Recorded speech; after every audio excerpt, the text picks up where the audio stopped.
সারা জীবন তো খালি গরুর রচনায় পড়ছেন, গরু তো সামনে দিয়ে দেখেন নাই। দেখেন, দিস ইজ কাউ। ও ও ও এ কি তুমি তুমি বাবা আবুল, তুমি আমার কাছে আমার গরুর কাছে নিয়ে আসছো কেন?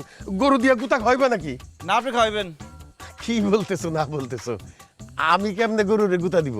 আমার তো শিং নাই। আরে চাকরের বাচ্চা, বুড়া কি ঘুমে ঘুমে হইছেন নাকি? আপনি গরুরে কোথা দিবেন কেন?